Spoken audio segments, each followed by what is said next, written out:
नमस्कार, सुशल संवाद में स्वागत है। मैं शशि भूषण।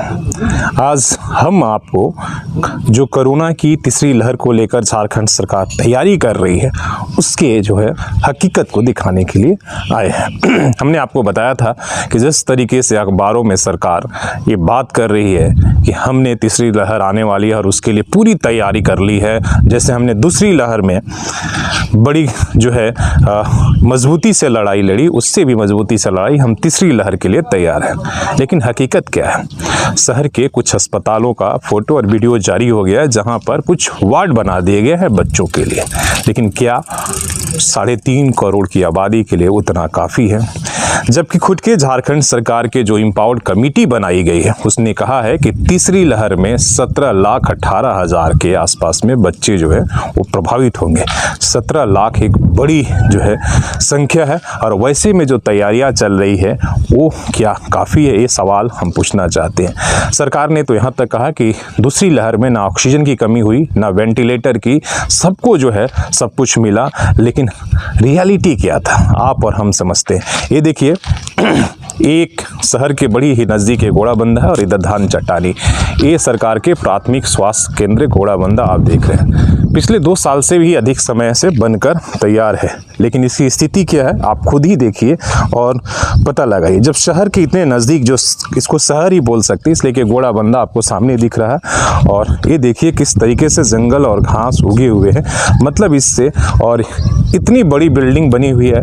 और ये केवल एक जगह की कहानी नहीं है, बल्कि झारखंड में आपको हर जगह पर, हर प्रखंड स्तर पर इस तरह के बिल्डिंग, बड़े बड़े बिल्डिंग बने। इनको थोड़ा दिखाते रहिए। और लेकिन उसका हकीकत इसी तरीके से जंगल का खाक छान रहा है। बिल्डिंग बड़ी सुंदर बनी है, स्टाफ यहाँ पर रखने की व्यवस्था है, पेशेंट को एडमिट करने के लिए कि इमरजेंसी हो, लेकिन ये सब कुछ बनकर तैयार है पिछले 1.5 से 2 साल से, हम खुद ही देख रहे हैं। लेकिन अभी तक कब शुरू होगा? हालांकि कुछ दिन पहले यहाँ के लोगों ने जब स्वास्थ्य मंत्री को ट्वीट किया था, जानकारी दी थी डीसी को, तो एक टीम आई थी सिविल सर्जन का, और आकर ये टीम जो है विजिट की थी और एस्टिमेट बनाया गया था कि बहुत जल्दी शुरू होगा। लेकिन अभी तक क्या ये हकीकत है? क्या ज़रूरत नहीं है? जब इतनी बड़ी बिल्डिंग, इतनी चीज़ें हमने बनाया है, तो गांव के स्तर पर, जो प्रखंड स्तर पर इन अस्पतालों को ठीक करने के लिए जब इतनी बड़ी संख्या हो तो हम सारी सुविधाएं यहीं उपलब्ध करा दें। क्या केवल शहर के 1 या 2 अस्पताल में जो हम व्यवस्था कर रहे हैं वो उतना काफ़ी है? आप इस जंगल को देखिए, इससे आपको पता चल जाएगा। ये 3.5 करोड़ के आसपास के लागत से बिल्डिंग बनी हुई है, लेकिन ये जंगल बनकर खाक, ना इसमें बिजली की व्यवस्था है, ना पानी की। स्टाफ साथ में क्वार्टर भी बने हुए हैं। आप ये देखिए, ये रेसिडेंशियल फॉर पैरामेडिकल लिखा हुआ, उनके लिए स्टाफ क्वार्टर है बिल्डिंग, ठीक है। और इधर जो है पेशेंट को जो है एडमिट करने के लिए रखा गया, लेकिन ताला बंद है इसलिए हम आपको अंदर से दिखा नहीं सकते हैं। और ये स्थिति है। जब शहर के नज़दीक ये स्थिति है तो गाँव में क्या हकीकत होगा आप खुद ही अंदाज़ा लगा सकते हैं कि कैसे, किस तरीके से स्वास्थ्य व्यवस्था चल रहा होगा। और ये जो है बताने की हमें ज़रूरत नहीं, आप खुद ही समझ सकते हैं। तो सवाल ये था कि जब सरकार के पास इतनी बड़ी बिल्डिंग बनाने के लिए, करोड़ों की बिल्डिंग बनाने के लिए पैसे होते हैं, तो फिर जो है पूछना ये था कि फिर जो है स्टाफ पर खर्चा करने में बजट क्यों घट जाता है? कुछ डॉक्टर, मेडिकल स्टाफ यहाँ पर, उनकी जो है सैलरी सरकार देने में असमर्थ क्यों हो जाती है? आप समझिए कि झारखंड का विकास किस तरीके से हो रहा है। और झारखंड ही नहीं बल्कि ये देश में जो है, जो बीमारू राज्य हैं उनका जो है यही हालात है। बिल्डिंग बन जाते हैं, उनके लिए इंफ्रास्ट्रक्चर के लिए पैसे होते हैं, लेकिन सबसे ज़रूरी जो मैन पावर चाहिए उसके लिए पैसे नहीं होते हैं। ये देखिए, और एक केवल आपको हम नमूना दिखा रहे हैं। झारखंड में हर प्रखंड स्तर पर 2013 के दौरान जब राजेंद्र सिंह स्वास्थ्य मंत्री थे, बना था प्राथमिक स्वास्थ्य केंद्र। इसी तरीके से स्टाफों का रहने की व्यवस्था की, इमरजेंसी भी मिले और एडमिट करने का, लेकिन सब इसी तरीके से खाली पड़े हैं इसलिए कि स्टाफ नहीं है। तो सवाल पूछना था कि जब सरकार, इस देश में बेरोजगारी की भंडार है, मतलब बेरोजगारी की जो है संख्या इतनी बढ़ गई है कि युवा जो है रोजगार मांग रहे हैं, लेकिन सरकार के हर विभाग में मैन पावर की कमी है।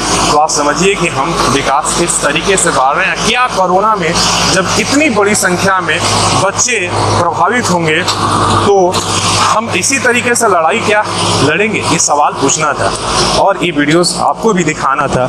और ये तो सिर्फ हमने आपको नज़दीकी से दिखाया, गांव के भी जाकर दिखाएंगे कि प्राथमिक स्वास्थ्य केंद्रों का हाल क्या वहाँ पर डॉक्टर है, क्या वहाँ पर बेड और ऑक्सीजन की व्यवस्था है, या वहाँ पर मरीजों का इलाज हो पा रहा है। ये ग्राउंड रिपोर्ट आपके लिए। यहाँ पर कुछ लोग हैं, यहाँ के ग्रामीण हैं जो दुकान चलाते हैं। इसी उम्मीद में इन्होंने भी ये दुकान खोला था। दिखाइए कि जब अस्पताल खुलेगा तो हमारा रोज़गार बढ़ेगा। तो इन्होंने एक छोटी सी गुमटी बनाकर जो है यहाँ पर रोज़गार इन्होंने शुरू कर दिया। लेकिन इनको देखते देखते 1.5-2 साल हो गया, लेकिन अभी तक अस्पताल नहीं खोल। इधर आइए। चाचा, नाम क्या है आपका? सुधीर कर्मकार। कहाँ रहते हैं? धन चटानी। कितने दिनों से इस उम्मीद में आप लोग हैं कि अस्पताल खुले? तो नहीं, अस्पताल तो 1.5 साल होने जा रहा है। हाँ, लेकिन अभी तक नहीं खोला। डॉक्टर लोग आता है 2 ठो, 1 ठो नर्स, नहीं 2 ठो नर्स और 1 ठो डॉक्टर। 1 ठो कितने घंटे के लिए? वही 2-2.5 घंटा बैठता है। तो बिजली तो है नहीं, तो कैसे वो लोग काम कर? बिजली भी नहीं है, पानी भी उतना नहीं है। मेरे से पानी लेके जाता है, वो लोग थोड़ा बैठता है, यहाँ पर बैठता है, चल जाता है। लोग आते हैं, पेशेंट लोग कोई आता है? 2-1 ठो आता ही है, आकर के दवाई वाई लेके जाता है। अच्छा, जो कुछ दिन पहले लोग यहाँ पर आया था, बहुत सारे साहब लोग आया था। हाँ, इधर रखना, इन पर। हाँ, साहब लोग आया था। अच्छा, हाँ, तो क्या बोला था यहाँ पर? आप लोग थे? हम तो थे, लेकिन तो लोग अंदर में घुसा, पूरा फोटो वोटो लिया। उसके बाद बोला चालू करेंगे, ऐसे बोल के चले गया। उसके बाद तो और कुछ हुआ नहीं अभी तक। इधर मतलब कितने गांव के लोग यहाँ पर जब खुल जाएगा तो आपके लोग आएंगे? मेरा यहाँ पर 5, 1, 2, 3, 4। इधर गोविंदपुर हो गया, धनचटानी हो गया, घोड़ाबंदा हो गया, और इधर सारे गांव हो गए। नहीं, सारा गांव मतलब 6-7 ठो पंचायत का। 6-7 पंचायत का। अभी आप लोग कहाँ जाते हैं? हम लोग ये अगर कोई बीमार होता तो MGM जाते हैं, नहीं तो सदर हॉस्पिटल जाते हैं, टेलको में। अच्छा, सदर हॉस्पिटल नहीं थे, MGM। तो यहाँ से अगर ये शुरू हो जाए तो कम से कम इन गाँवों का जो 6-7 पंचायत के लिए बना है उससे ज़्यादा है। इसलिए कि गोविंदपुर में ही कई सारे पंचायत है, इसलिए कि यहाँ से 2 किलोमीटर से कम है गोविंदपुर। और आपके सामने दिख रहा है घोड़ाबंदा, इधर धनचटानी, तो कई सारे पंचायतों का फ़ायदा हो जाएगा।